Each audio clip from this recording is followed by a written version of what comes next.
આપણે લોકો વ્લોગ ચાલુ કરે ને મારા જ ઘરનો તો આપણે એટલા બધા સબસ્ક્રાઈબર થઈ જાય ને દરરોજના કારણ કે દરરોજ કંઈક ને કંઈક ચાલતું હોય બોલવામાં ચાલવામાં બધી રીતે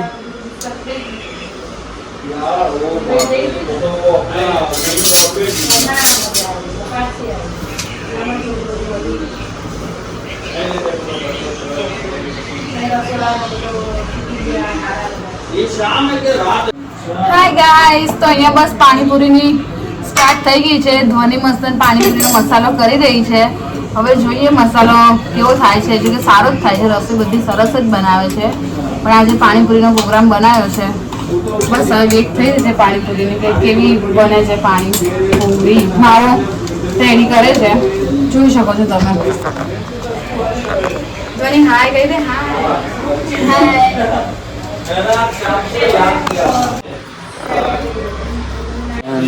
પ્રિન્સ આવી ગયા છે. હવે એમને લાગી છે ભૂખ. હવે જોઈએ શું થાય છે. શું લાગી છે? ભૂખ લાગે પાણીપુરીની જે હોય કેવું રહ્યું? લોક ફરીથી વખાઈ ગયું તો મજા ના આવે. ઘરનું એ તો ઇઝીલી ખોલ દઉં તો હવે ફ્રીજમાં કંઈક ખાણ ખુતર કરશે. એ છે નહીં. હા મીઠું તીખું બને છે એટલે મીઠું નથી. પહેલું ક્યારનું હોય? ક્યારે લાયા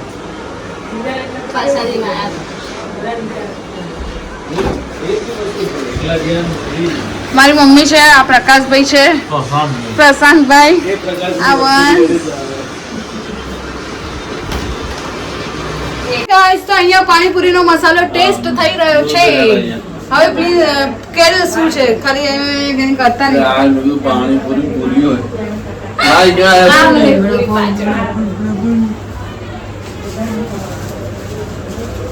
જઈને આવી ત્યાં દસ થઈ ગયું. હવે એવું છે. કોણ કોણ ગયા તમે? હું અને બ્રેકફાસ્ટ બે જણા ગયા હતા. એને એટલા જ કીધા સાડે મને પહેલા તો કોલિંગનું જ છે. પછી જે વર્ક જોશે એમ કે છે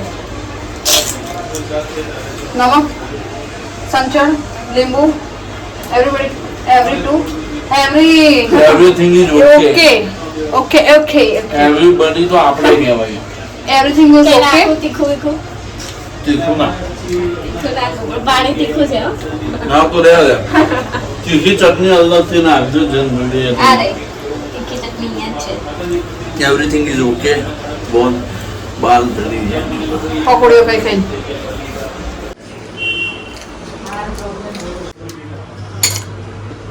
પાણી કાણું છે પૂરી.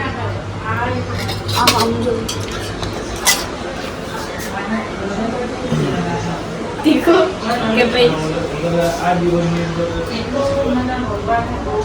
એક નંબર. બે જાવ ખાવા. ચલો બધું બહાર લઈ લો.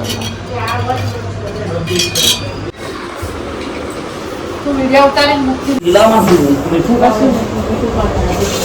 માન તો સા ભાવતું નહીં. ના મને ભાવતું નહીં. શું કરશો? જોઈ દે હવે ભલે નહીં બહાર પાણી પીને ચાલે ફૂલ બસ. હવે એક કોણ કાચલો મને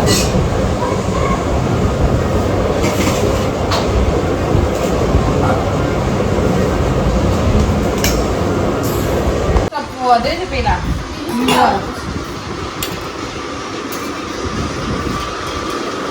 હેલો ગાઈસ તો પાણીપુરી રેડી થઈ ગઈ છે. પણ મારા પછી બેબી સમજાય કે એકચ્યુઅલી માણસ શું છે વર્ચસ્વ કે હારું ઘર મેળવા દો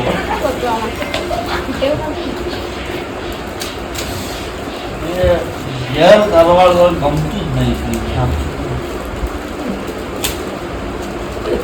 હા કેમ કે એ હતી ને બોલતી ભલે પણ એમ સારું લાગતું. આયા બે ટ્રેન ચક્કર ને બક્કર ને બધું ચાલુ થઈ ગયું. બેટા હવે તમે તો આટલા ખુશ હતા. એક દિવસ ભાઈ તમે તો શું ઇમોશનલ થઈ ગયા.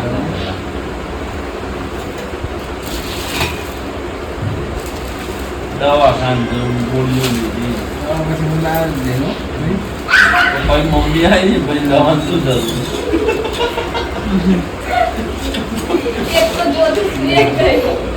વંશુ પાણીપુરી લાવી તો આ જોતો યાર બેટા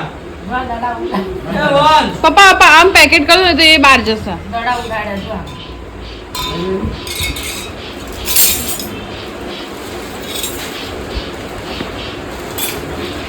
થાળી આપું કાઢવા પપ્પાએ માને માં તો દુબઈના ચક્કરમાં તો ઉપરથી નીચે આવ્યા કે આ થાળ માં રે બિસ્કિટ જો મારું હા પાડે જો બાજી પર પલટી જી એમ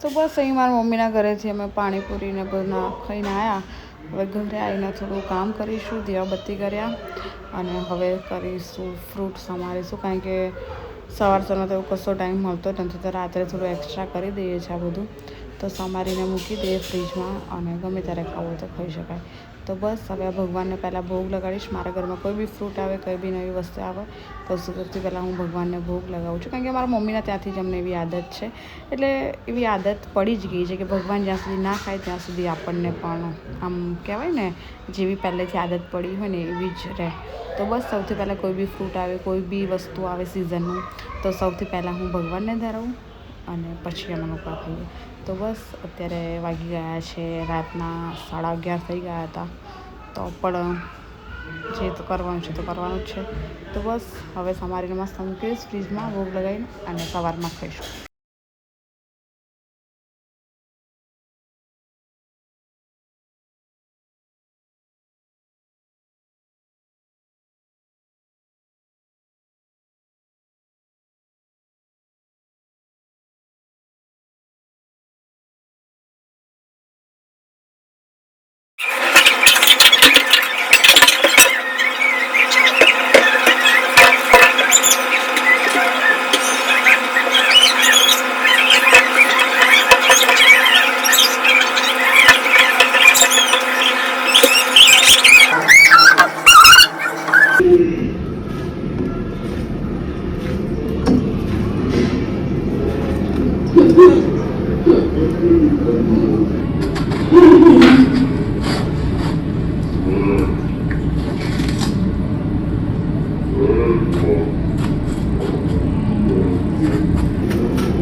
ગાઈસ તો એ મોર્નિંગ થઈ ગઈ છે અને આજે હનુમાન જયંતિ તો બસ મંદિર જઈશું એમ તો હું દરરોજ મંદિર